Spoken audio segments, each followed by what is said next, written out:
Alhamdulillah wassalatu wassalamu ala Rasulillah wa ala alihi wa sahbihi wa mawalah wa la hawla wa la quwata illa billahi wa ba'du. Alhamdulillah, segala puja dan puji hanya milik Allah subhanahu wa ta'ala.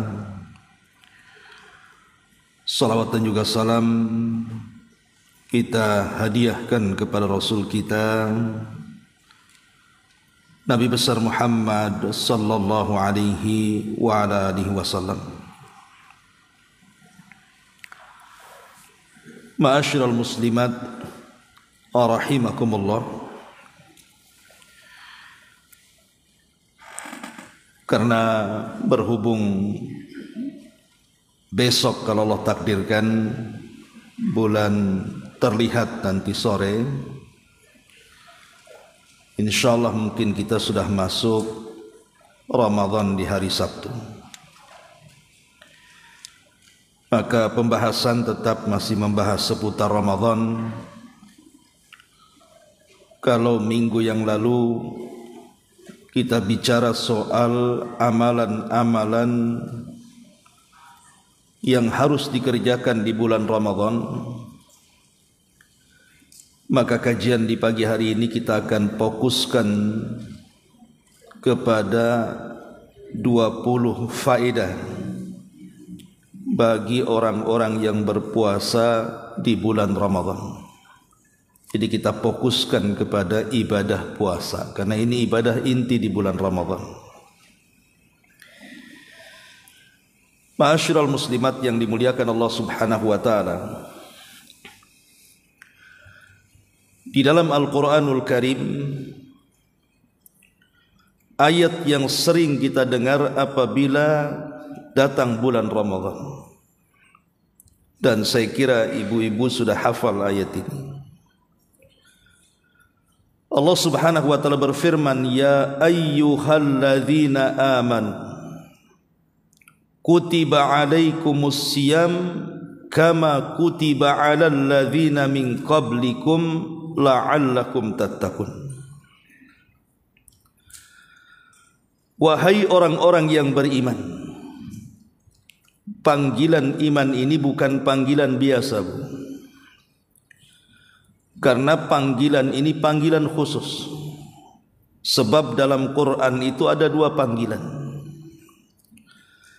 Pertama panggilan umum, Ya ayyuhan nas, wahai manusia, berarti masuk mukmin dan kafir.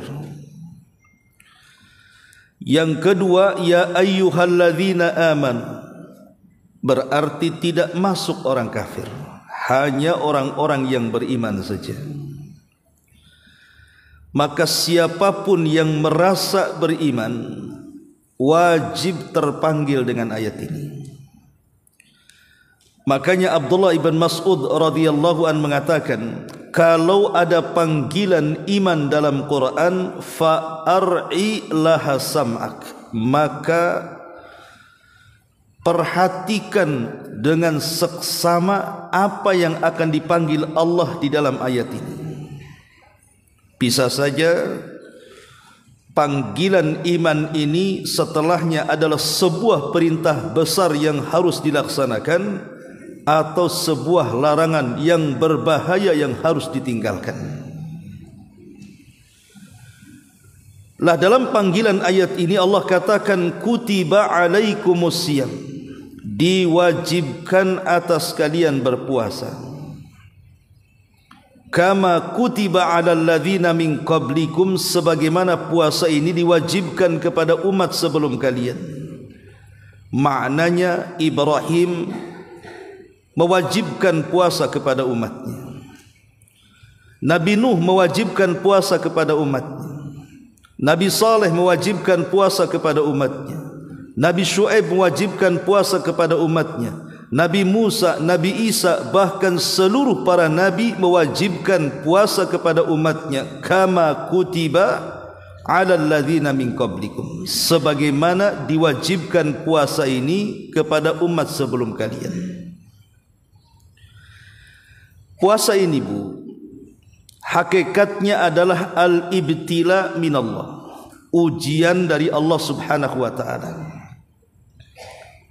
Jadi satu-satunya ibadah yang ujiannya berat dibandingkan ibadah-ibadah yang Allah perintahkan kepada kita ini adalah puasa.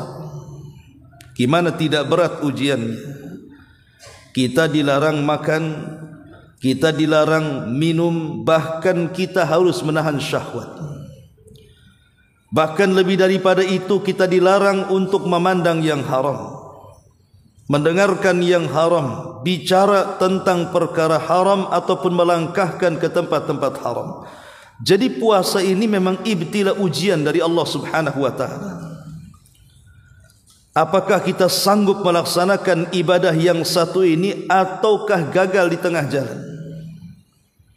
Tetapi bagi orang-orang yang beriman, insya-Allah ujian ini tidak berat bagi mereka. Makanya panggilannya pun dengan panggilan iman, karena hanya orang-orang yang berimanlah yang menganggap ringan puasa bagi mereka.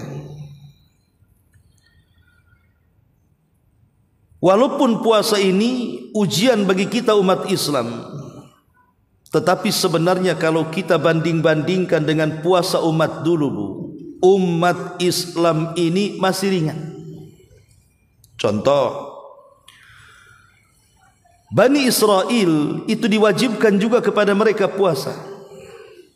Tapi puasa mereka bukan hanya sekedar menahan lapar, dahaga dan syahwat, sampai kepada tidak boleh bicara selama puasa. Coba bayangkan Bu, kalau syariat ini berlaku kepada kita, puasa sampai ke tingkat tidak bicara, apa enggak sepi Ramadan itu? Diam semua kan, pakai isyarat semua ngomongnya. Tapi kan dalam Islam tidak seperti itu. Boleh kita tak makan, tak minum, menahan syahwat, tapi masih diperbolehkan bicara. Masih bisa, akhirnya kan tidak bosan puasa itu, karena masih bisa ngobrol, asal jangan gibah saja.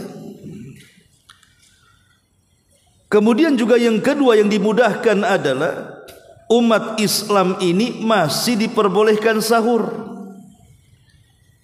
Sehingga ketika kita berpuasa itu sedikit terbantulah, supaya tidak lapar sangat, tidak haus sangat. Coba kalau puasanya model umat dulu, tidak ada sahurnya, ya buka ya sekaligus sahurnya, boleh jadi mungkin puasa kita ini mungkin puasa tidur itu, karena lemes kan. Makanya Nabi SAW mengatakan, farqu ma baina siyamina wa siyami ahlil kitab akalatas sahur. Perbedaan puasa kita dengan ahli kitab, dimakan sahur. Itulah perbedaannya. Walaupun sama-sama diwajibkan, tetapi tidak sama cara puasanya, bahkan tidak sama juga waktunya. Kita kan di bulan Ramadan, kalau umat dulu boleh jadi di luar Ramadan. Tapi yang menarik adalah ujung daripada ayat ini, di mana Allah Subhanahu wa taala mengatakan la'allakum tattaqun, agar kalian menjadi hamba-hamba Allah yang bertakwa. Dan takwa itu adalah satu-satunya syarat diterimanya amal di hadapan Allah. Orang puasa kalau tidak melahirkan takwa, maka puasanya cuma-cuma, capek-capek saja. Dan kaedah takwa yang merupakan syarat diterimanya amal soleh di hadapan Allah ini, kaedah ini sudah ada sejak zaman dulu. Sejak zaman Adam alaihi salatu wassalam, kaedah ini sudah berlaku. Ingat peristiwa pembunuhan Qabil kepada Habil, dua putra Nabi Adam. Ketika Qabil kemudian mengancam untuk membunuh Habil, apa kata Habil? Habil mengatakan, innama yataqabbalullahu minal muttaqin. Sesungguhnya Allah hanya menerima kurbannya dari hamba-hambanya yang bertakwa. Karena ketika itu kan mereka diuji oleh Allah lewat lisan Nabi Adam untuk berkurban karena rebutan pasangan hidup. Si Qabil berkurban dengan buah-buahan, si Habil berkurban dengan kambing yang sangat luar biasa besar dan indahnya karena dia tahu ini kurban untuk Allah. Tiba-tiba Allah Subhanahu wa taala mengirim halilintar, kemudian menyambar kambingnya Habil dan membiarkan kurbannya Qabil. Marah Qabil di sini.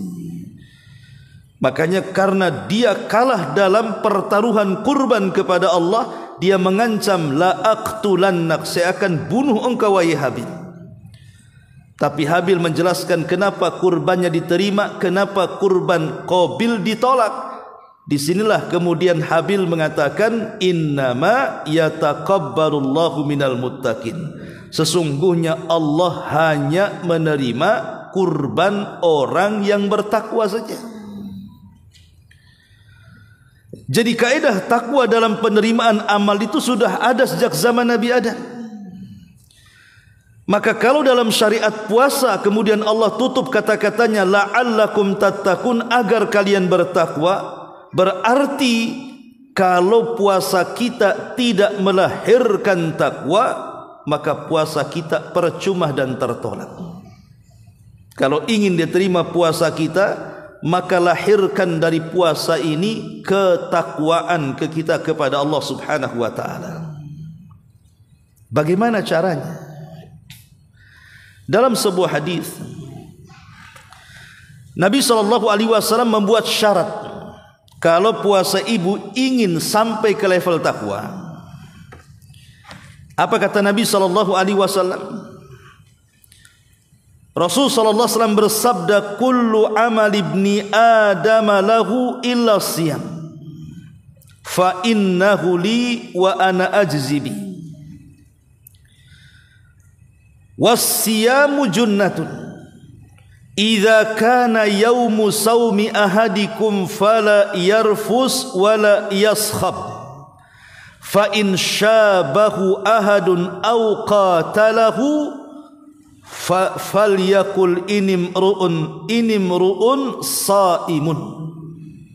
Kata Nabi SAW, semua amalan anak Adam adalah untuk Allah Subhanahu wa ta'ala.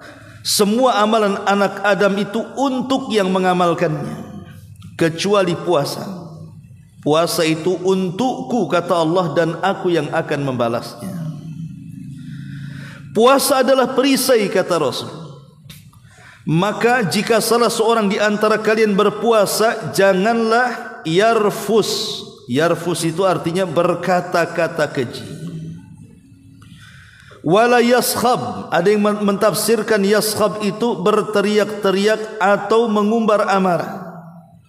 Fa in sabahu ahadun, kalau ada orang yang memancing-mancing untuk meluapkan emosi, au qatalahu, ataupun memancing-mancing untuk mengajak berkelahi, falyakul inimru'un shaim, katakan kepada dia, saya sedang puasa.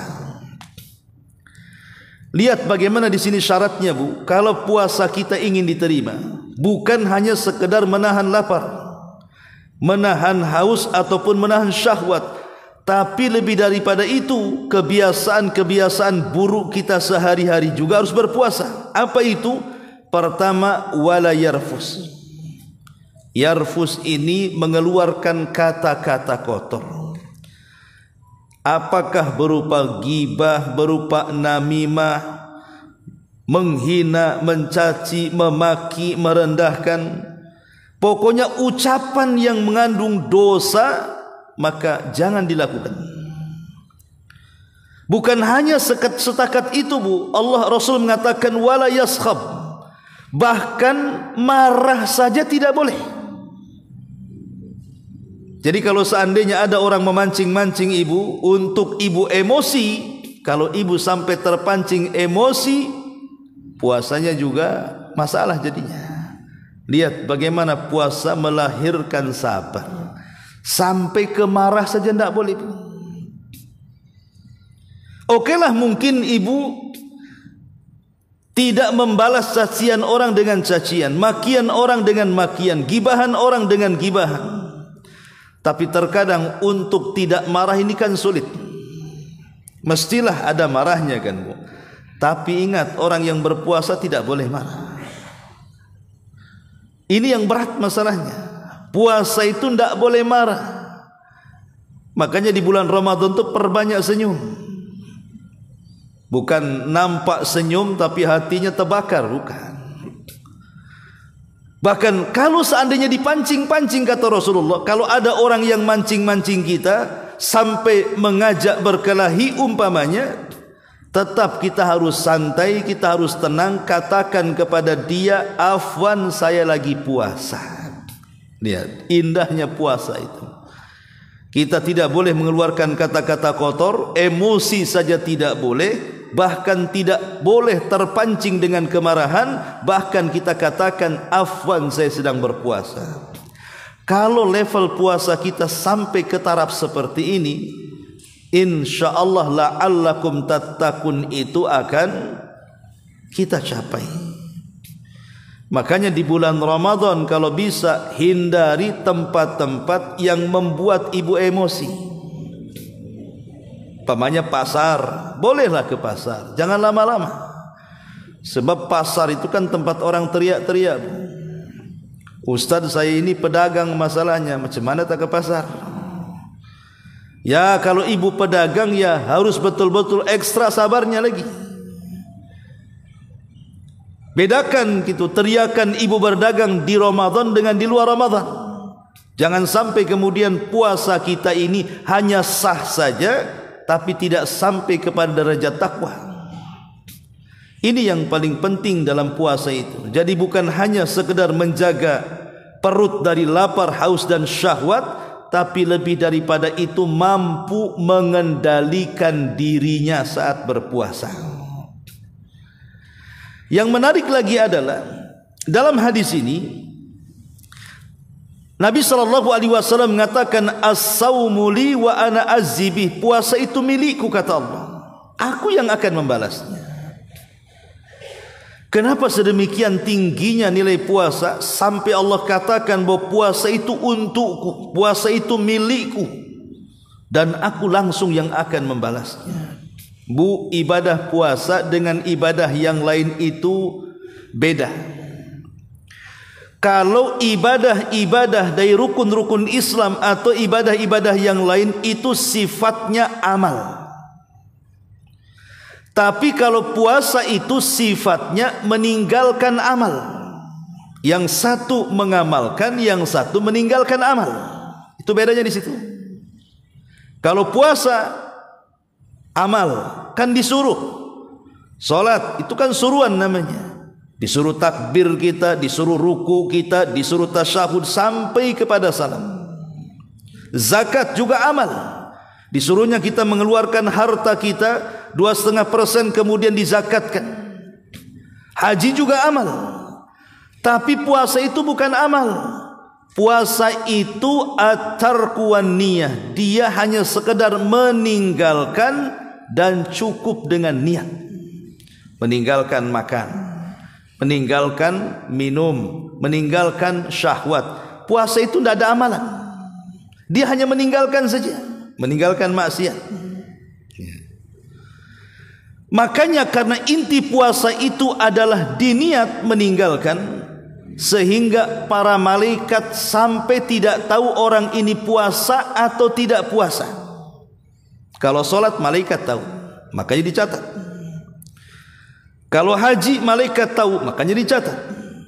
Kalau zakat malaikat tahu, maka dicatat. Baca Quran malaikat tahu, dicatat. Setiap amalan yang bersifat perintah untuk mengamalkan, malaikat pasti tahu dan pasti mencatatnya. Tapi amalan yang bersifat meninggalkan dan cukup dengan niat saja, malaikat tidak tahu. Makanya ibadah puasa itu tidak dicatat oleh malaikat raqib dan atid. Macam mana mau dicatat? Dia aja tidak tahu. Karena niat itu yang tahu hanya kita dengan Allah saja. Itulah karena puasa itu satu-satunya ibadah. Sampai kepada para malaikat yang dekat dengan Allah yang ditugaskan untuk mencatat saja tidak sanggup mencatat karena tidak tahu apakah dia puasa atau tidak, menunjukkan bahwa puasa itu bersifat rahasia yang tahu hanya si pelaku dengan Allah Subhanahu wa taala. Apalagi kita, malaikat aja tidak tahu. Ibu tahu saudaranya sedang puasa? Tidak tahu, walaupun Ramadan. Bisa saja umpamanya jam 8 ibu makan, kemudian keluar ke pengajian, disangka puasa oleh kawannya, padahal dah kenyang dia. Yang penting pura-pura lemes sajalah, pura-pura suka ngeludah gitu biar nampak puasa. Tapi dari sini kita tahu bahwa puasa itu kan sifatnya rahasia. Kalau sifatnya rahasia yang tahu hanya si pelaku dengan Allah, makanya pahalanya juga bersifat rahasia. Tidak ada yang tahu besaran pahala puasa itu kecuali Allah. Lain dengan solat, lain dengan sedekah, lain dengan baca Quran. Jelas nominalnya. Siapa yang membaca Quran satu huruf, setiap satu huruf 10 kebaikan. Jelas angka 10-nya. Ya. Ataupun pamannya orang yang sedekah, siapa yang bersedekah dari satu sedekah dilipat gandakan menjadi 10 menjadi 700 kali lipat. Jelas lipatannya. Jadi ibadah-ibadah yang lain itu lipatannya sudah ada dan dikembalikan kepada orang yang beribadah. Tapi puasa tidak. Puasa itu dikembalikan kepada Allah. Allah yang akan membalasnya. Sehingga nominal berapa besaran pahala puasa tidak ada yang tahu kecuali Allah Subhanahu wa taala. Dari sini sungguh-sungguhlah dalam berpuasa, karena satu-satunya ibadah yang pahalanya ditentukan Allah saja dan tidak diwakilkan kepada para malaikat, hanya puasa. Jadi rugi kalau seandainya puasa Ramadan lewat begitu saja, hanya menahan lapar, dahaga dan syahwat, tapi kita tidak berpuasa pandangan kita, telinga kita, lisan kita, kaki kita. Lalu apa yang kita akan dapat di hadapan Allah Subhanahu wa taala? Ma'asyiral muslimat yang dimuliakan Allah Subhanahu wa taala, baik kita akan masuk. Apa saja sebenarnya faedah berpuasa ini? Faedah puasa itu kan dua, Bu, baik dari sisi spiritual ataupun dari sisi kesehatan kan. Kalau kesehatan mungkin yang lebih paham para dokter. Tapi mungkin kita akan melihat dari sisi spiritualnya. Apa sih manfaat puasa itu? Sehingga kemudian Islam itu sangat menganjurkan puasa ini. Bahkan lebih banyak dianjurkan puasa dibandingkan ibadah yang lainnya. Puasa itu hanya dilarang ketika Idul Fitri dan Idul Adha saja. Tapi selain daripada Idul Fitri, silahkan puasa, tidak dilarang. Bahkan kita tahu bahwa ada puasa itu kan yang sifatnya harian. Satu hari puasa, satu hari tidak. Itu namanya puasa Daud. Ada puasa yang sifatnya pekanan. Itulah yang disebut puasa Senin Kamis. Ada yang sifatnya bulanan. 3 hari dalam sebulan, Ayyamul Bir. Jadi ada puasa yang diperintahkan selama 1 bulan 15 hari, itu namanya Daud. Ada puasa yang diperintahkan dalam sebulan 8 hari, namanya Senin Kamis.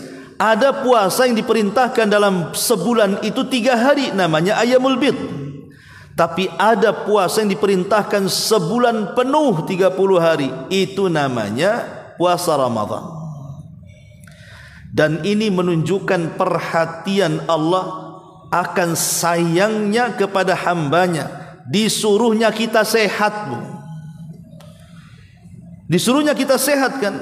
Ada yang sifatnya harian, kita disuruh sehat. 1 hari puasa, 1 hari tidak kan. 1 hari masukkan penyakit, 1 hari buang penyakit. Ada yang sifatnya mingguan gitu, di mana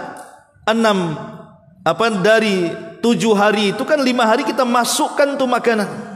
Yang racun-racun, yang kimia-kimia, suruh dibersihkan 2 hari dalam sepekan. Kalau tidak sanggup bersihkan dalam sebulan, 3 hari, namanya ayyamul bid. Lah puasa ini menyehatkan dalam setahun. Jadi sudah 11 bulan lah macam-macam penyakit masuk ke perut, kemudian diservis tuh 1 bulan itu dengan cara puasa Ramadan. Itu dari segi kesehatan lah ya. Ibu lebih paham lagi. Cuman masalahnya sering saya katakan, banyak orang tidak paham bahwa Ramadan itu adalah servis dari perut kita selama 11 bulan sebenarnya. Servis dari apa? Ya dari racun-racun tadi. Makanya kalau orang puasanya benar, pasti banyak penyakit-penyakit itu walaupun tidak hilang akan turun tuh. Entah gula darahnya turun, kolesterolnya turun, darah tingginya turun, berat badannya ikut turun bu. Kalau betul tuh. Makanya nanti pulang dari sini beli timbangan bu. Pulang dari sini beli timbangan. Jangan timbangan karung, timbangan orang. Tengok di situ. Berat badannya 125 kilo umpamanya. Punya target akhir Ramadan 100 kilo lah. Intinya bahwa di sini soal kesehatan ibu yang paling paham.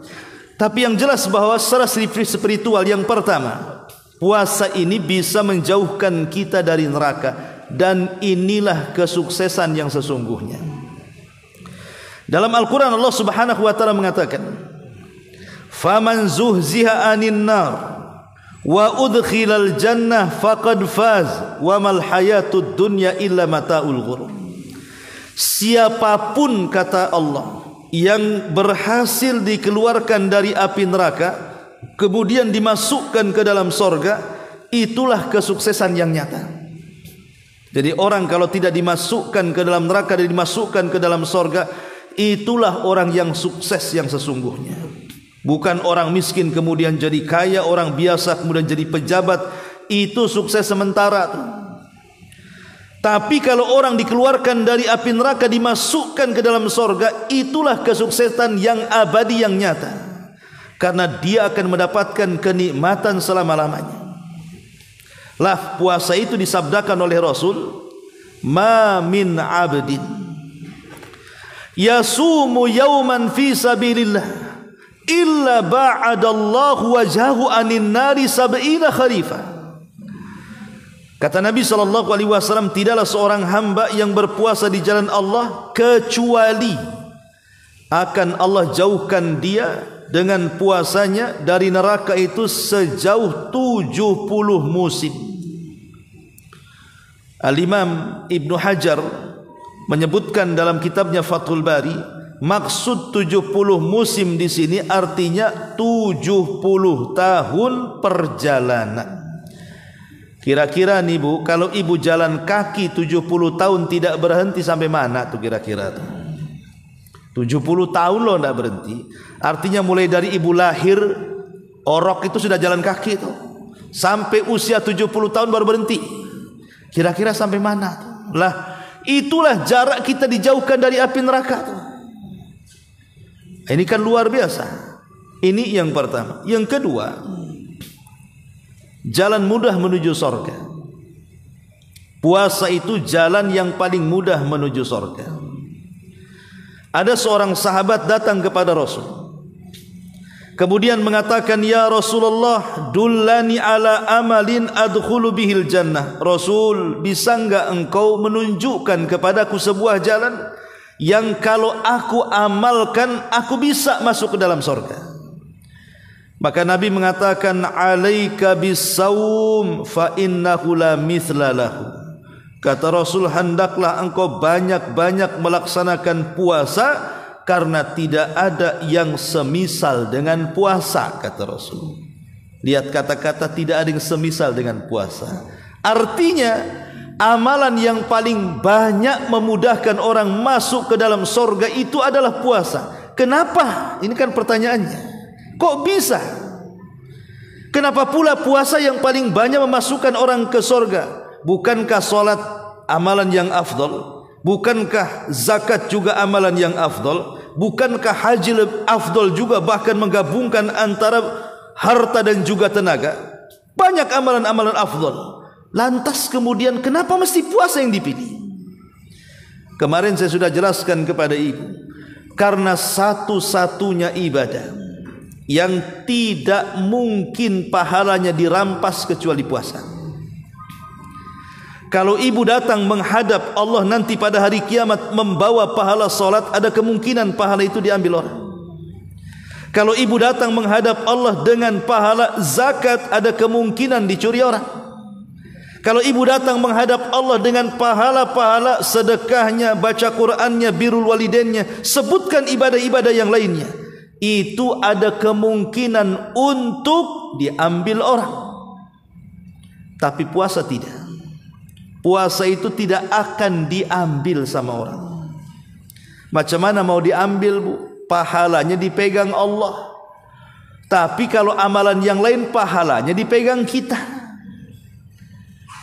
Makanya nanti di Qantara, ketika kita sudah melangkahkan kaki-kaki kita berhasil meniti titian sirat itu, Bu, kemudian kita diletakkan di sebuah arasat padang yang sangat luas sekali, dan pintu-pintu sorga sudah nampak. Artinya tinggal melangkahkan saja ke pintu-pintu sorga. Ada namanya pintu sorga itu pintu solat. Tinggal melangkahkan yang ahli solat ke situ, yang ahli jihad ke situ, yang ahli haji ke situ, dan begitu seterusnya. Tapi rupanya di tengah jalan tiba-tiba dihadang pula oleh orang-orang yang ketika di dunia ibu zalimi. Boleh jadi ibu pernah menyakiti orang, boleh jadi ibu pernah menggibah orang, boleh jadi ibu pernah mengambil hak orang, boleh jadi ibu pernah memukul, menendang orang, boleh jadi ada orang yang sampai membunuh orang. Lah disinilah terjadi tukar pahala dan juga dosa. Terjadilah hadis yang disebut dengan hadis muflis namanya, hadis bangkrut. Dan ada dalam hadis itu namanya hadis muflis, hadis orang-orang yang bangkrut pada hari kiamat itu. Jadi orang-orang yang bangkrut pada hari kiamat ini, perasaan dia sudah membawa amalan besar dan yakin dia akan masuk surga. Tiba-tiba dihadang di tengah jalan. Tunggu dulu, jangan main melangkah saja kau ke pintu surga, katanya. Ingat enggak dulu kau yang menggibahi saya? Mana ada. Tengok dulu. Akhirnya, oh iya aku pernah menggibahi kamu. Kata orang yang digibahi, kalau begitu kemarikan pahala solat. Mau tidak mau harus diberikan pahala solatnya kepada dia. Yang satunya datang mengatakan, dulu kau yang curang dalam dagang. Aku beli sekian, aku rugi gara-gara timbangan kamu dikurang-kurang. Mana pahala zakatmu? Dulu engkau yang membunuh aku, mana pahala birrul walidain? Dulu engkau yang mengambil hak dan merampas hakku, mana pahala-pahala baca Qur'anmu? Akhirnya sedikit demi sedikit pahala itu diberikan kepada orang. Bahkan ada orang yang sama sekali tidak tersisa pahalanya karena sudah diberikan kepada orang. Sehingga ketika ada orang yang masih menuntut, dia mengatakan, aku tidak bisa lagi memberikan pahala-pahala karena sudah habis pahalaku. Tapi orang yang menuntut mengatakan, tidak ada masalah. Kau tidak kasih pahala pun tidak ada masalah. Tapi tolong, aku punya dosa, tanggung nih dosaku. Tanggung nih dosaku. Bayangkan apa enggak bangkrut orang kayak gini? Pahala dia habis dikasih orang, dosa orang pula ditanggung dia. Ibarat ilmu dagang itu modal habis, hutang pula numpuk. Gitu maksudnya. Lah itu namanya bangkrut. Tetapi orang yang seperti ini kalau di dunia, Bu, dia suka dan gemar berpuasa, ada kesempatan dia selamat orang kayak gini. Karena ketika kemudian pahala dia sudah habis, kemudian orang-orang yang menuntut masih banyak, dia menuntut supaya pahala puasa kita diambil oleh mereka. Tiba-tiba Allah datang kepada kita dan mengatakan, tidak bisa. Puasa itu untukku, kata Allah. Aku tidak akan kasih kepada kalian. Aku yang akan membalasnya. Itulah makna hadis as-saumu li wa ana azzibihi. Puasa itu untukku dan aku yang akan membalasnya. Dari hadis ini bisa kita pahami satu-satunya ibadah yang banyak memasukkan orang ke dalam sorga, bahkan satu-satunya pintu sorga yang paling banyak memasukkan orang ke pintu itu adalah puasa. Karena ibadah puasa pahalanya utuh, tidak diambil orang. Nah, ini kenapa kemudian agungnya puasa Ramadan di sini. Ini yang kedua, jalan mudah menuju surga. Yang ketiga, pahala orang yang berpuasa itu tanpa batas. Yang keempat, bau mulutnya orang yang berpuasa itu lebih wangi di sisi Allah dibandingkan minyak kasturi. Dan yang kelima, akan mendapatkan 2 kebahagiaan, dan ini disebutkan dalam 1 redaksi hadis. Jadi nomor 3, nomor 4, nomor 5 ini disebutkan dalam 1 redaksi hadis. Nomor 3, pahala orang yang berpuasa tanpa batas. 2, yang nomor 4, bau mulutnya orang yang berpuasa lebih harum di sisi Allah dibandingkan minyak kasturi. Dan yang kelima, akan mendapatkan 2 kebahagiaan bagi orang yang berpuasa. Nabi SAW mengatakan, kullu amal ibni adama lahu illa siyam, fa innahu li wa ana azzibi, wa siyamu junnatun idha kana yawmu sawmi ahadikum, fala yarfus wala yashab, fa in sabahu ahadun aw qatalahu falyakul inimru'un sha'im, walladhi nafsi Muhammadin biyadi, lalu khufu fammi sha'im atyab indallahi min rihil misk, lis-sha'imi farhatan yafrahuhuma inda aftar fariha bifitrihi wa idza laqiya rabbahu fariha bisaumihi. Kata Nabi SAW, semua amalan anak Adam diberikan kepada yang mengamalkannya, kecuali puasa. Karena puasa itu untukku, aku yang akan membalasnya. Dan puasa adalah perisai. Jika salah seorang di antara kalian berpuasa, maka janganlah berbuat keji, berteriak-teriak. Jika ada orang yang memancing atau mengajak berkelahi, maka hendaklah dia mengatakan, sungguh aku sedang berpuasa. Demi zat yang jiwa Muhammad ada di tangannya, sungguh bau mulut orang yang berpuasa lebih harum di sisi Allah dibandingkan minyak misik kasturi. Orang-orang yang berpuasa mempunyai 2 kebahagiaan, kata Rasul.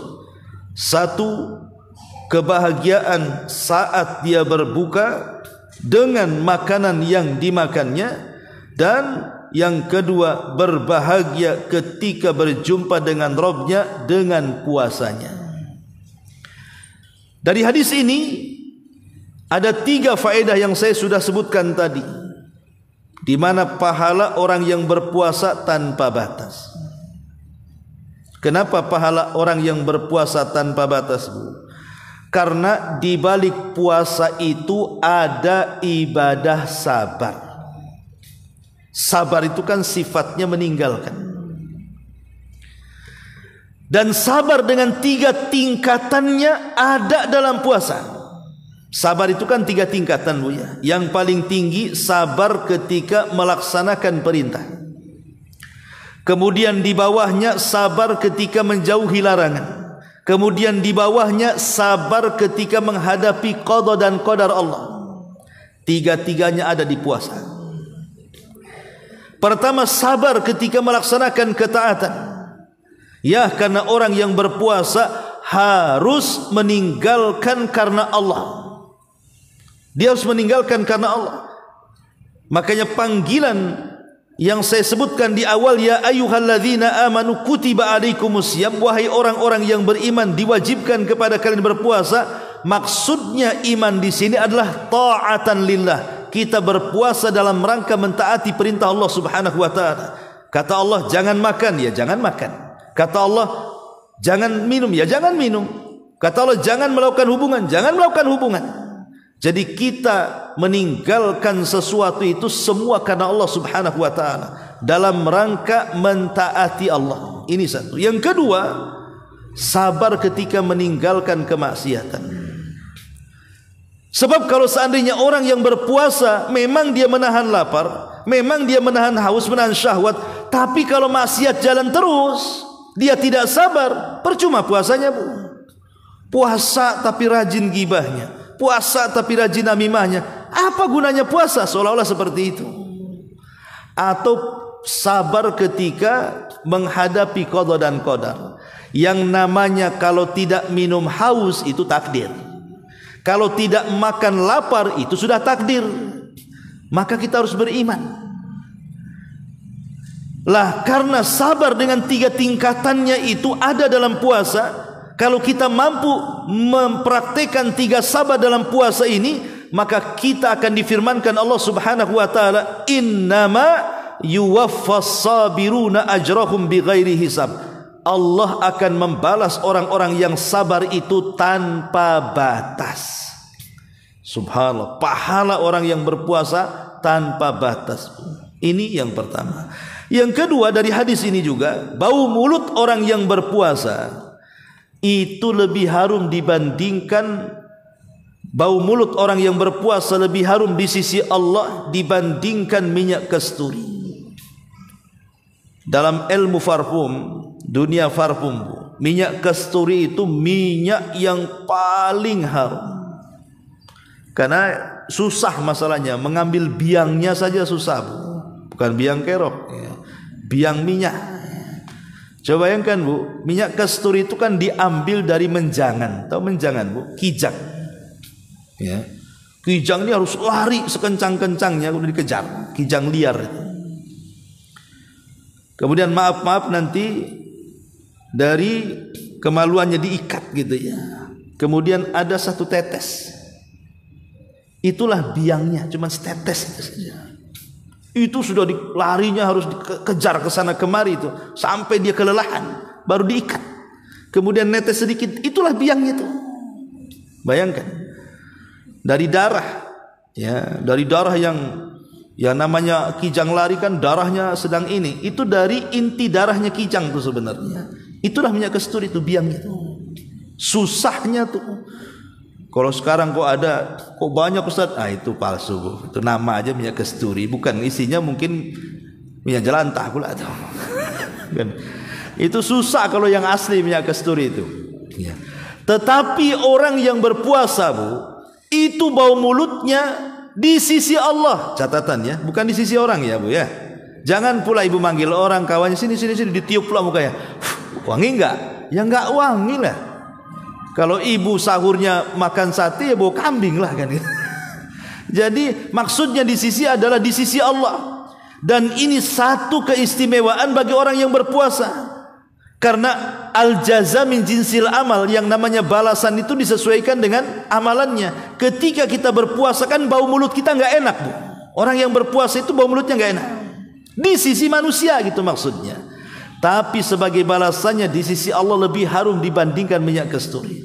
Kalau bau mulutnya saja Allah Subhanahu wa taala sudah muliakan dengan menggantinya harum semerbak melebihi kasturi, macam mana dengan yang lainnya? Dan ini keistimewaan berpuasa. Kemudian juga yang terakhir akan mendapatkan 2 kebahagiaan dalam hadis ini. Pertama, kebahagiaan saat berbuka. Yang kedua, kebahagiaan saat berjumpa dengan Rabbnya. Apa maknanya? Coba bayangkan, ibu dari pagi sudah tidak makan, tidak minum. Okelah mungkin kalau sebelum duhur masih adalah bekas-bekas sahurnya masih tahan. Nanti kalau selepas duhur jam 2 ke atas, mulai itu cacing perut, mulai teriak-teriak. Tenggorokan mulai kering, sudah mulai nyekik. Nanti puncaknya ketika mendekati buka. Itu sudah tak sabar kadang-kadang di antara kita, apalagi kalau sudah disusun rapi makanan-makanan di meja saat iftar itu dengan 20 macamnya, dari kue lapisnya sampai yang enggak belapisnya itu. Ya. Itu kan godaan, Bu. Sehingga ketika kemudian kita mendengar suara azan, ambil minum, ambil sedikit makanan, kita katakan zahabadh dhama'u wabtallatil uruq wa thabatal ajru insyaallah. Itu nikmatnya luar biasa. Karena yang namanya kenyang itu sebuah nikmat tidak mungkin dirasakan kecuali orang yang pernah lapar. Dahaga, menghilangkan dahaga dengan minum itu tidak mungkin terasa nikmat kecuali oleh orang yang pernah haus saat dia minum. Kalau tidak haus dia minum, dia tidak bisa merasakan nikmatnya minum. Kalau dia makan saat kenyang, macam mana dia akan merasakan nikmatnya makanan? Disitulah lezatnya orang yang berpuasa. Kita diingatkan akan sebuah nikmat yang tidak pernah kita rasakan. Lezat rasanya ketika kita minum dan ketika kita makan setelah kita haus dan lapar itu. Itulah kenapa kita dikatakan bahagia saat berbuka. Tetapi kan yang namanya buka itu kan nafsu saja biasanya, Bu ya. Tinggi, kalau saya nanti dengar azan semua saya makan. Tapi buktinya kalau kita mau sederhana saja, ambil 3 butir kurma dengan air putih itu sudah kenyang sebenarnya. Sudah kenyang kan?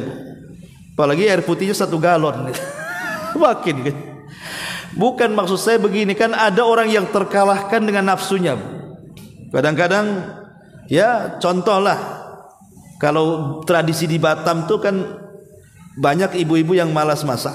Ya, biasanya karena sudah banyak pasar-pasar kaget, ya sudah sajalah ke pasar, sampai ke pasar kaget betul kan itu ya.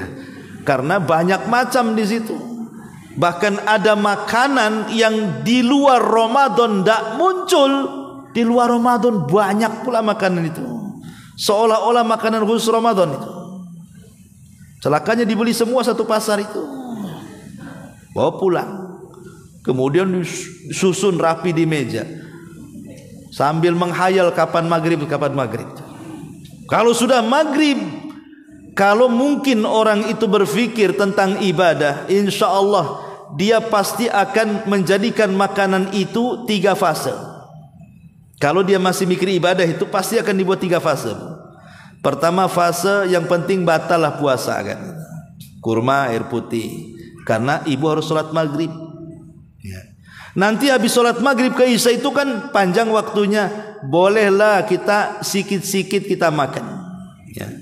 Nanti habis isya dan taraweh hantam, Bu. Nah, itu namanya 3 fase, Bu.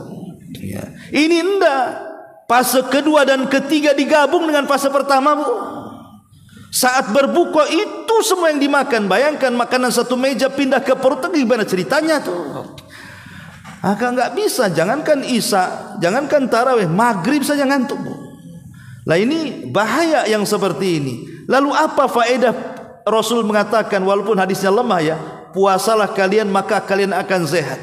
Ya nggak akan sehat orang kayak gini, Bu. Itu namanya puasa balas dendam. Seolah-olah siang-siang dia mengatakan tidak apa-apa, aku lapar, tunggu kalau aku maghrib gitu. Itu kan sama dengan orang yang ngomong begitu, Bu. Lah ini harus dipahami bahwa di situ tempat kebahagiaan, karena di situ ada kesehatan, di situ ada pahala besar. Bahkan lebih daripada itu, di situ ada doa yang sering saya ulang-ulang. Doa orang yang berpuasa saat berbuka itu mustajab. Makanya kenapa disebut bahagia saat berbuka? Karena ada doa yang mustajab di situ. Ini yang kelima. Kemudian yang keenam, bahwa puasa itu akan menjadi syafaat pada hari kiamat. Puasa itu akan menjadi syafaat bagi kita pada hari kiamat. Di bulan Ramadan ada 2 ibadah yang akan menjadi syafaat bagi kita pada hari kiamat. Pertama puasa, yang kedua baca Quran.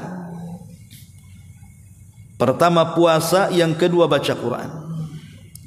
Dalam sebuah hadis Nabi SAW mengatakan, as-siyamu wal Quran yashfa'ani lil abdi yaumal qiyamah. Yaqulu siyam, ay rabbi mana'tuhu ta'ama wasyahwat bin nahari fasyafi'ni fi. Wa yaqulu al-Quran, mana'tuhu an-nauma bil laili fasyafi'ni fi. Qala fayashfa'ani atau fayushaffa'ani. Nabi mengatakan puasa dan Quran itu akan memberikan syafaat pada hari kiamat. Puasa akan datang kepada Allah dan mengatakan, wahai Rabb, aku menghalanginya dari makan dan syahwat pada siang hari, maka berikanlah syafaat untuknya. Al-Quran juga akan datang kepada Allah, aku yang menghalanginya dari tidur malam ya Rabb, sehingga dia tidak pernah tidur dan membaca diriku, maka berikanlah syafaat untuknya ya Rabb. Maka Rasul mengatakan, maka keduanya akan memberikan syafaat. Hadis ini keluarkan Ahmad dan juga Hakim. Maknanya begini, nanti pada hari kiamat Tidak ada yang bisa menyelamatkan kita kecuali 3 perkara kan Bu. Amalan kita, syafaat dan rahmat Allah. Ini yang akan menyelamatkan kita dari api neraka. Amal, syafaat dan rahmat. Lah yang paling banyak mengeluarkan atau menyelamatkan manusia di padang mahsyar dari kobaran api neraka adalah syafaat. Ini yang paling banyak.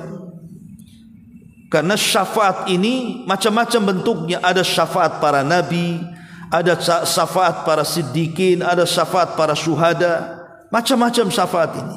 Lah salah satunya adalah Al-Quran dan juga puasa. Jadi nanti puasa itu akan menghadap kepada Allah dan mengatakan, ya Rabb, gara-gara aku, kata puasa, dia menahan laparnya, dia menahan hausnya, dia mencegah syahwatnya, tolonglah ya Rabb, berikan syafaat kepadanya. Jadi puasa yang akan menghadap Allah. Jadi puasa itu akan datang berbentuk fisik, kemudian datang kepada Allah, memohon agar Allah itu berikan syafaat kepada siapapun yang melakukan puasa. Jadi puasa sendiri yang minta.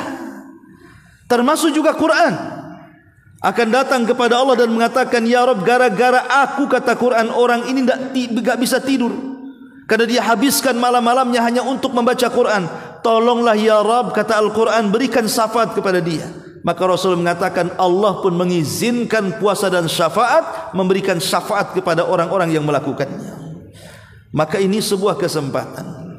Maka di bulan Ramadan, gunakan 2 kesempatan syafaat ini sungguh-sungguh dalam berpuasa, dan iringi dalam puasa juga dengan qiraatul Quran, baca Al-Quran. Ini yang nomor 7. Yang nomor 6. Yang nomor 7, orang yang berpuasa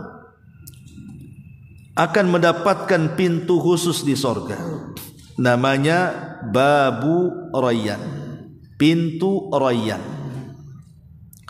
Dalam sebuah hadis Rasulullah mengatakan, inna fil jannati baban yuqalu lahu Rayyan, yadkhulu minhu as-sa'imuna yawmal qiyamah la yadkhulu minhu ahadun ghairuhum, fa idza dakhalu ughliqa falam yadkhul minhu ahadun, fa idza dakhala akhiruhum ughliqa wa man dakhala syariba wa man syariba lam yadma abada. Sesungguhnya dalam sorga ada satu pintu yang disebut dengan Rayyan. Orang-orang yang berpuasa akan memasuki pintu tersebut pada hari kiamat. Jika ada selain mereka yang akan memasukinya, maka tidak akan bisa, karena pintu itu tertutup kecuali orang-orang yang berpuasa.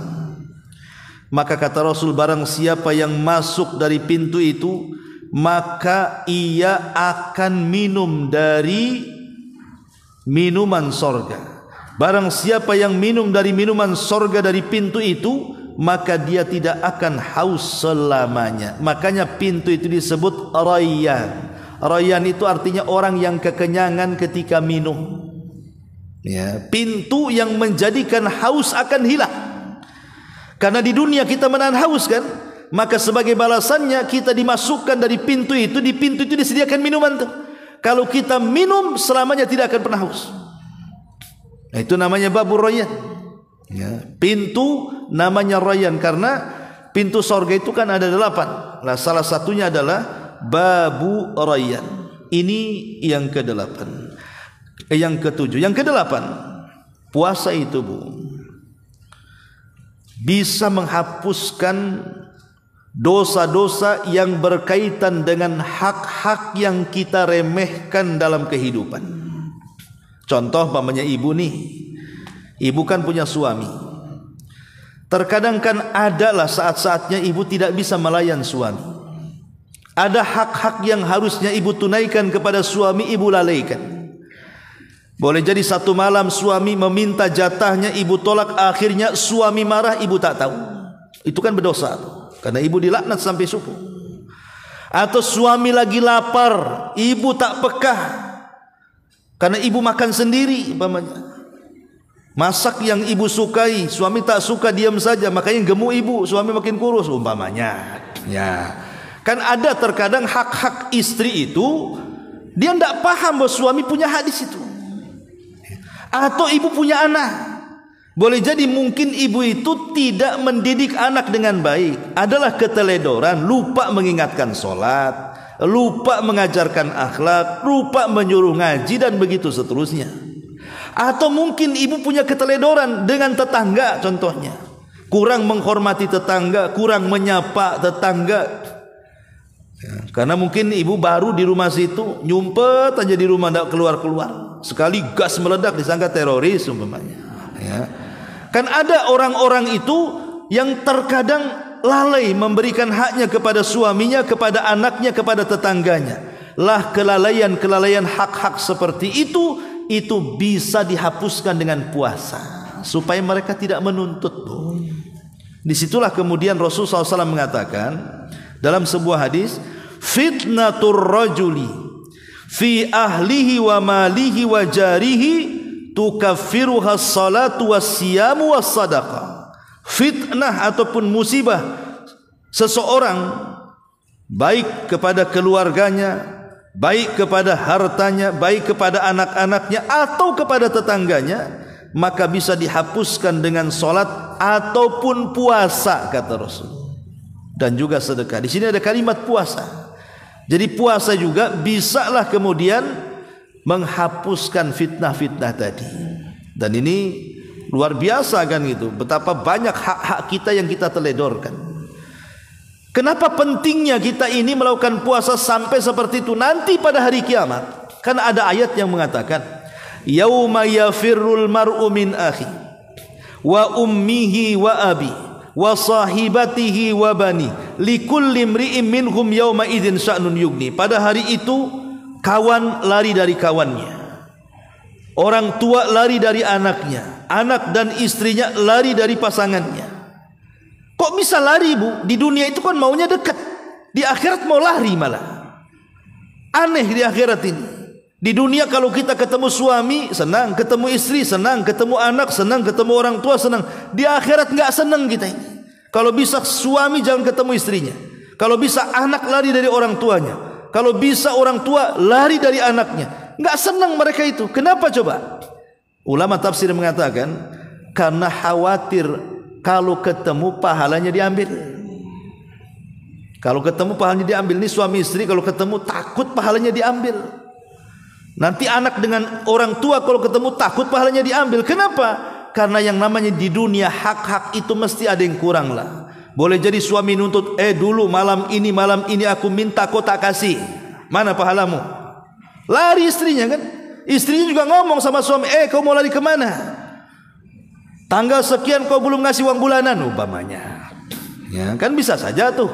Ya. Makanya mereka itu akan lari. Lah supaya jangan terjadi fitnah-fitnah seperti ini bu, itu salah satunya bisa dihapuskan dengan puasa, dengan sholat dan sedekah sebagaimana hadis ini. Ya. Kemudian yang 9, selain itu pula hikmah puasa ini bu, itu bisa mengingatkan kita tentang hari kiamat. Nanti manusia di padang mahsyar itu bu, tidak akan minum, tidak akan makan, apalagi hubungan suami istri. Entah di mana istri kita, di mana suami kita. Di padang mahsyar itu betul-betul kita akan kelaparan, kita akan kehausan. Tetapi apa yang dimakan tidak ada makanan, apa yang diminum tidak ada minuman. Makanya kemudian puasa itu mengingatkan tentang hari itu, di mana orang-orang yang di dunia dia mampu menahan lapar, mampu menahan hausnya karena Allah Subhanahu wa taala, maka di akhirat dia tidak akan merasakan haus dan juga lapar. Walaupun mereka tidak minum dan juga tidak makan. Itulah kenapa puasa itu harusnya mengingatkan akan hari di mana akan datang manusia tidak makan lagi dan tidak minum lagi. Sehingga kalau kita kemudian diyakinkan dengan hari setelah kematian, insya Allah puasa itu pasti akan melahirkan akhlak-akhlak yang baik. Ya. Ini yang ke-9. Yang ke-10, puasa ini melahirkan 4 akhlak dalam kalimat takwa. Kan diakhiri dengan takwa bu. Kutiba alaikumusiyam kama kutiba alal ladzina min qablikum la'allakum tattaqun. Kalimat takwa itu terdiri daripada 4 huruf. Ta, qaf, waw, ya. Takwa. Ya. Kan takwa itu terdiri pada 4 huruf hijaiyah, di awal dengan ta. Apa tak di sini? Tawadhu, melahirkan kerendah dirian. Orang yang berpuasa tidak sombong. Orang yang berpuasa itu tidak akan sombong. Mau sombong gimana, Bu? Ketika Allah Subhanahu wa taala baru menguji dia tidak makan, tidak minum setengah waktu saja dalam 1 hari 1 malam, dari pagi sampai sore, sudah lemas. Menunjukkan kita berhajat kepada Allah. Kita ini makhluk yang lemah, baru tidak makan minum aja sudah lemah. Berarti di sana ada zat yang kuat dibandingkan kita, Allah Subhanahu wa taala. Lalu apa yang disombongkan dari badan kita? Baru tidak makan minum aja sudah lemah. Lahirlah sifat tawadhu, tidak menyombongkan diri di hadapan Allah. Karena begini, Bu, setiap jiwa manusia, walaupun sebenarnya manusia itu kecil orangnya dibandingkan makhluk oleh yang lain, kan gunung kan gede tuh, langit gede, laut gede, kita ini kecil. Tapi kecilnya badan kita ini diberikan hawa nafsu, yang terkadang hawa nafsu itu bisa menjadikan kita seperti Fir'aun, bisa menjadikan kita seperti Namrud, bisa menjadikan kita seperti Qarun, bisa menjadikan kita seperti Abu Jahal. Tetapi dengan puasa itu, watak-watak seperti itu bisa ditekan, karena puasa itu bisa menekan hawa nafsu. Betul, Ramadan itu setan diikat, Bu. Kan Rasul yang mengatakan wasufidati syayatin, dan setan-setan itu diikat. Ini bentuk rahmat Allah kepada kita, bahwa di bulan Ramadan Allah berikan kesempatan kepada kita untuk lebih dekat dengan Allah, dan setan tidak mengganggu. Makanya setan diikat, karena Allah kasihan dengan kita, supaya kita lebih dekat dengan Allah. Setan kau jangan ganggu-ganggu. Tapi masalahnya, setan sudah cuti selama sebulan, tapi ada setan lain selain setan yang diikat. Lah itulah ibu-ibu setannya tuh, bapak-bapak, ibu-ibu yang ketika datang Ramadan tak puasa. Setannya lain lagi jenisnya. Karena setiap kita manusia itu punya hawa nafsu. Hawa nafsu itulah yang menjadikan kita jadi setan. Setan yang aslinya nggak ikut-ikutan tuh. Lah dengan puasa itu ditekan hawa nafsunya, sehingga kita menjadi orang yang tawadu dan tidak sombong. Ini tak. Kemudian qaf. Qaf itu artinya qanaah. Dengan puasa kita jadi makhluk yang qanaah. Qanaah itu apa? Qanaah itu artinya orang yang redha dengan keputusan Allah. Apapun yang Allah mau, saya mah ikhlas saja, karena Allah lebih paham dengan kebaikan saya. Allah mau kasih banyak dari nikmat, alhamdulillah. Mau kasih sedikit, ya tidak ada masalah. Pasti di balik itu ada kebaikannya. Qanaah. Karena dalam puasa itu kan bagaimanapun, Bu, kita dilatih dalam puasa itu. Orang yang banyak uangnya, yang sanggup membeli makan sebanyak-banyaknya, toh tetap juga tidak boleh makan di siang hari, walaupun dia sanggup membeli makan. Dari situ, di sini ada praktek supaya manusia itu melihat kesusahan orang lain. Karena kalau kita, alhamdulillah, kita ini kan puasa sebulan saja, Bu, tapi ada saudara-saudara kita yang puasanya itu setahun tuh. Seperti lihat kawan-kawan saudara kita di Palestina itu setahun mereka puasa, karena susah cari makan, susah cari minum. Kita hanya sebulan saja kan. Jadi kita disuruh supaya peka dengan orang. Disitulah kemudian tumbuh qanaah, redha dengan pemberian Allah. Oh, begini rasanya lapar, begini rasanya haus. Berarti saudara-saudara juga begini rasanya. Maka kita lebih redha lagi akhirnya dengan rizki yang kita, alhamdulillah, rupanya kita masih untung dibandingkan mereka. Itu sifat qanaahnya di situ. Alhamdulillah kita masih bisa makan, mereka susah makan. Kita masih bisa minum, mereka susah minum. Air saja nunggu hujan orang-orang Palestina itu. Sifat qanaahnya tumbuh di situ. Akhirnya pekalah sosial dia, mudah menolong orang. Kemudian yang ketiga, takwa. Ya, itu artinya wara'. Ya. Jadi puasa itu melahirkan wara'. Wara' itu artinya meninggalkan sesuatu yang syubhat, apalagi haram. Karena puasa itu mendidik ke arah wara'. Bayangkan, Bu, makan minum itu halal. Tapi kenapa dilarang?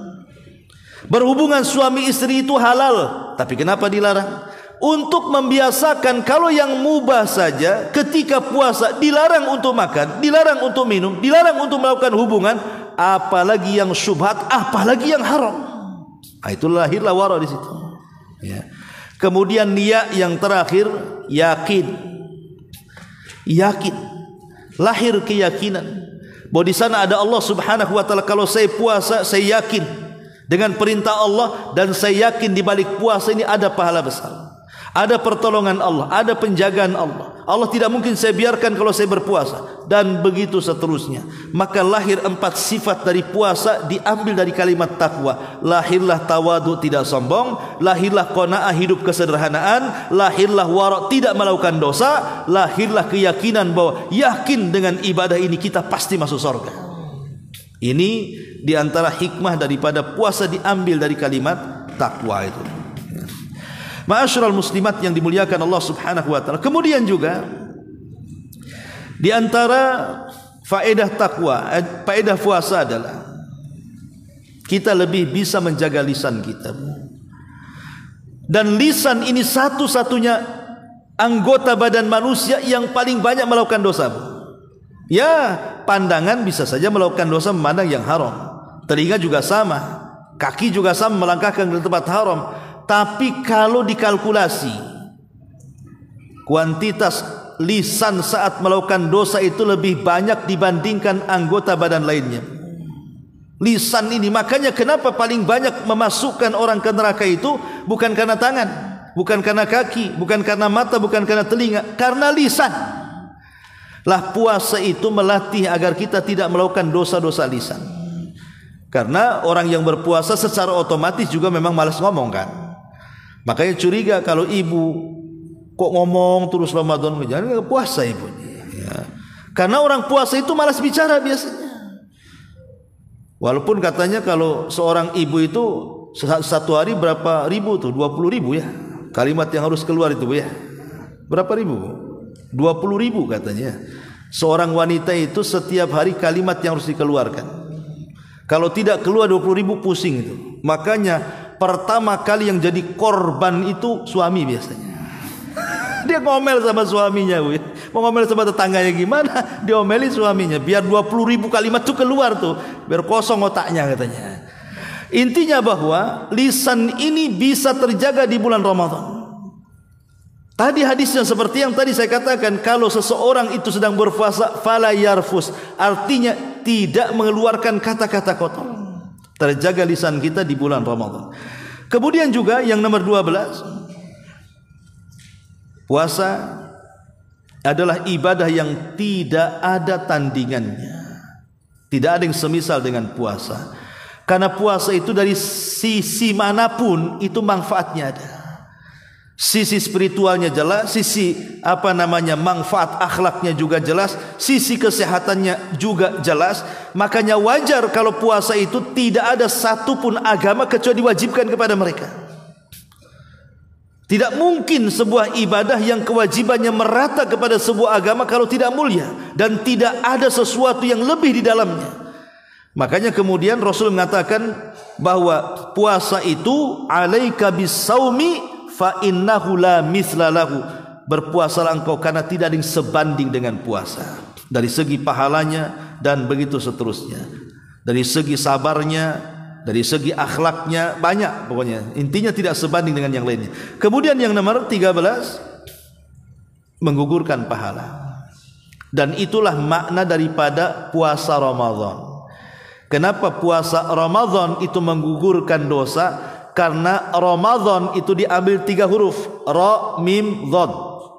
Kalau dibuat ilmu tasrif, Ramadha yarmadu Ramadhanan, artinya pembakaran. Apa maksudnya pembakaran? Apa nanti malam kita bakar petasan?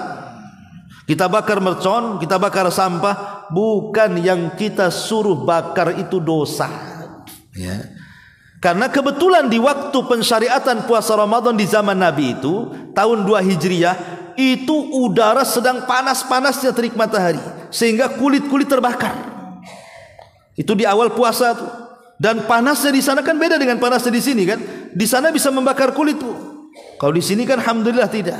Lah kalau saja kulit bisa dibakar dengan teriknya matahari, maka Ramadan juga artinya membakar setiap dosa-dosa kita dengan puasa. Dari situ Rasul mengatakan, man shoma ramadhanan imanan wahtisaban ghufira lahu ma taqaddama min dambi. Barang siapa yang berpuasa Ramadan yakin akan perintahnya, yakin akan pahalanya, maka akan diampuni dosa-dosanya yang telah dia kerjakan.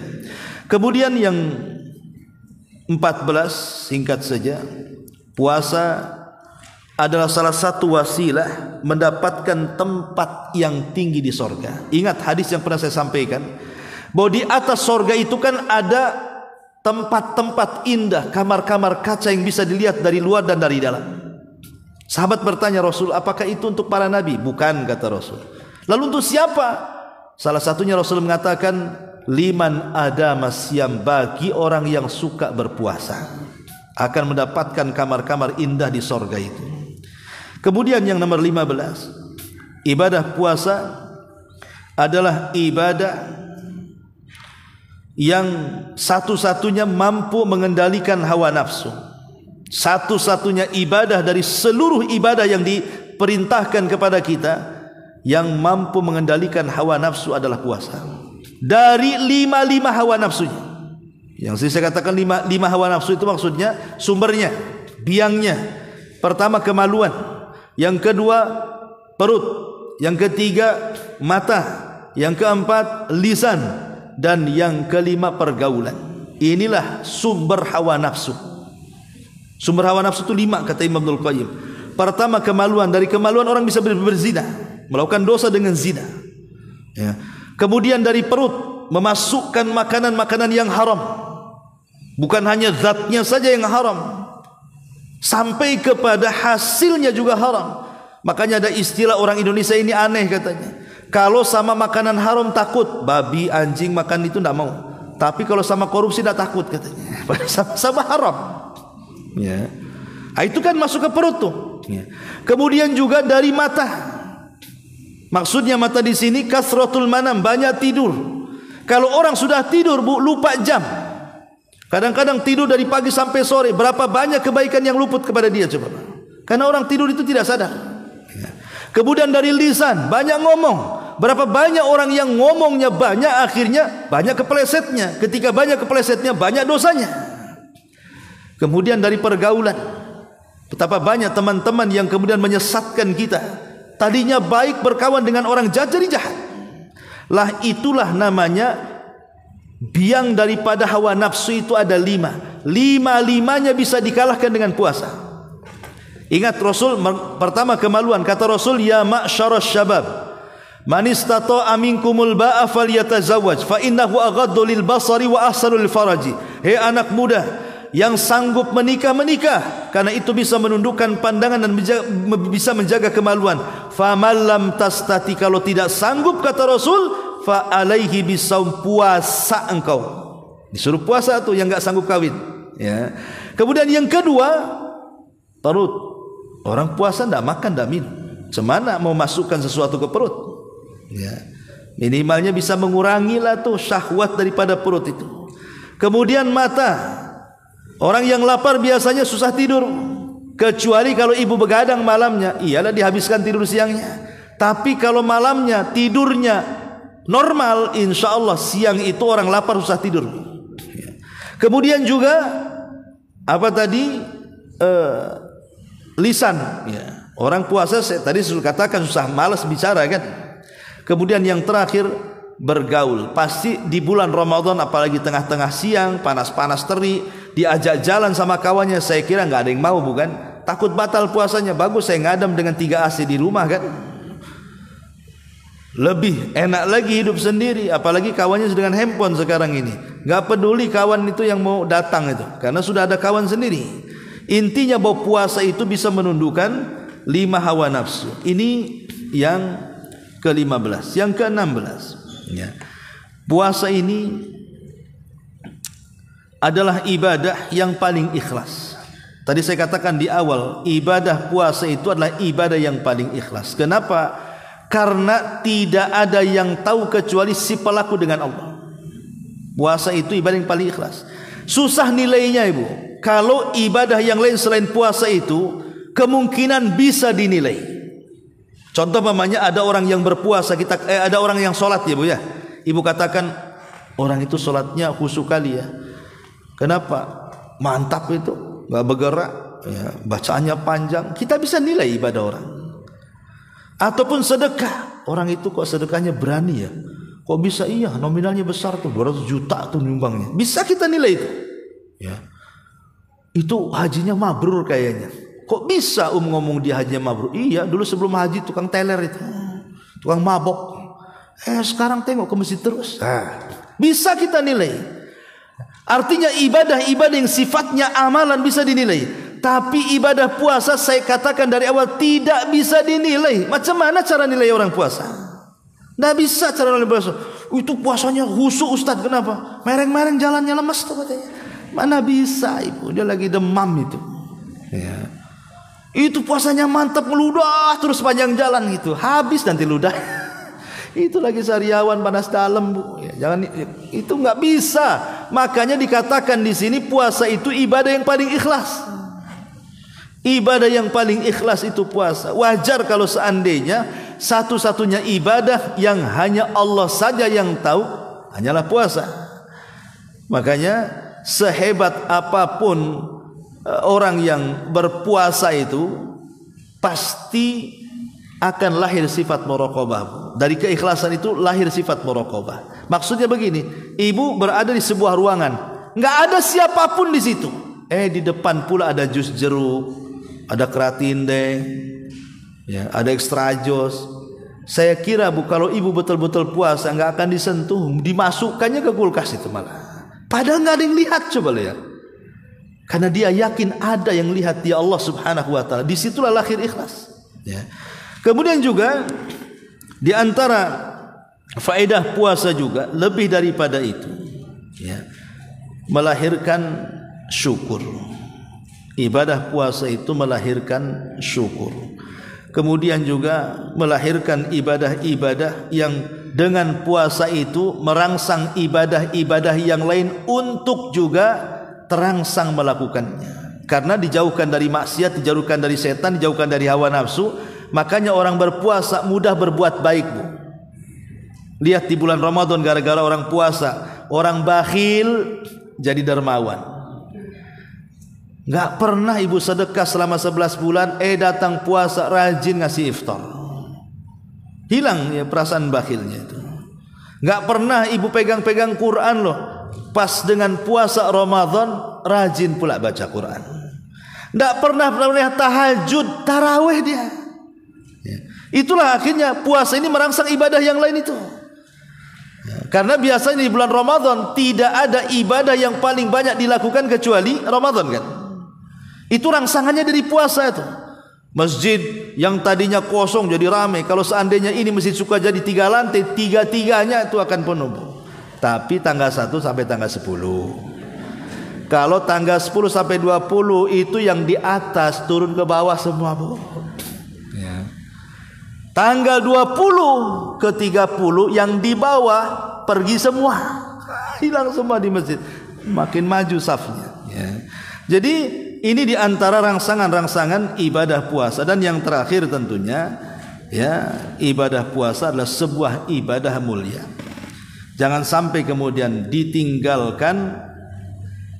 Karena sayang Ramadan ini yang menjadikan kita diselamatkan selama 1 bulan Ramadan sampai Jibril mendoakan loh. Diselamatkan dari doanya Jibril. Jibril kan doanya apa? Celaka dan binasa. Orang yang masuk Ramadan, keluar Ramadan, tidak ada satupun dosanya diampuni. Kenapa? Karena dia tidak puasa. Bayangkan kita dianggap celaka loh. Celaka dan binasa. Loh, kalau Jibril yang berdoa, Rasul yang mengaminkan, sahabat yang menyaksikan, ini kan bahaya doa ini. Celaka dan binasa. Orang yang masuk Ramadan, keluar kok nggak ada dosa yang diampuni. Itu disebabkan karena dia meninggalkan puasa. Maka takutlah dengan doa malaikat Jibril yang mendoakan kecelakaan kepada kita. Dan lebih daripada itu bahwa satu-satunya ibadah yang menjadikan Allah cinta dengan kita adalah puasa. Kan ada hadis qudsi yang mengatakan, wa ma yazain man adali waliyan faqad adzantuhu bil harbi wa ma taqarraba ilayya abdi mimma aftaradtuhu wa ma taqarraba ilayya abdi bi syai'in ahabbu ilayya mimma aftaradtuhu alaihi. Tidaklah seorang hamba mendekatkan aku dengan sesuatu yang paling kucintai, kata Allah, melainkan dia melaksanakan kewajiban yang kuwajibkan. Salah satunya adalah puasa. Jadi puasa itu mendatangkan kecintaan Allah kepada kita. Wallahu a'lam bishawab. Ini 20 faedah dari faedah-faedah puasa Ramadan, dan mudah-mudahan besok ya, kalau nanti sore nanti pemerintah mungkin melihat bulan, berarti Sabtu itu sudah 1 Ramadan. Dan tentunya kita juga harus menjadikan Ramadan tahun ini, Bu, jadikan seolah-olah ini Ramadan terakhir bagi kita. Berapa banyak di antara saudara-saudara kita yang Ramadan tahun kemarin puasa dengan kita, sholat tarawih dengan kita, iftar bareng dengan kita, mereka sudah meninggalkan kita. Maka jadikan, siapa tahu Ramadan ini di antara sebagian kita, rupanya ini pula Ramadan yang terakhir bagi kita. Saya tutup dengan satu riwayat. Di zaman Rasul ada 2 manusia, dua-duanya Islamnya bareng, dua-duanya baik Islamnya. Yang satu mati syahid, yang satu mati setahun setelahnya. Tidak mati syahid, mati biasa di pembaringan. Ada seorang sahabat namanya Tolha bermimpi, rupanya yang mati setahun setelahnya mati biasa lebih dulu masuk surga dibandingkan yang mati syahid. Kemudian Tolha datang kepada Rasul menceritakan mimpinya di hadapan para sahabat. Kok bisa Rasul? Bukankah orang yang mati syahid masuk surga tanpa hisab dan azab? Ini kawannya tidak mati syahid, hanya mati setahun setelahnya saja di pembaringan. Maka Rasul mengatakan, kenapa kau heran? Itu kawannya yang mati setahun setelahnya, bukankah dia mendapatkan Ramadan? Bukankah dia berpuasa? Bukankah dia tarawih? Bukankah dia mendapatkan Lailatul Qadar? Bukankah ini selama setahun? Iya. Maka jarak dia dengan kawan yang mati syahid antara jarak langit dan bumi, katanya. Sudah sewajarnya dia masuk surga lebih dulu dibandingkan orang yang mati syahid. Lihat, Ramadan bisa menjadikan kita mengungguli orang-orang yang mati di medan perang.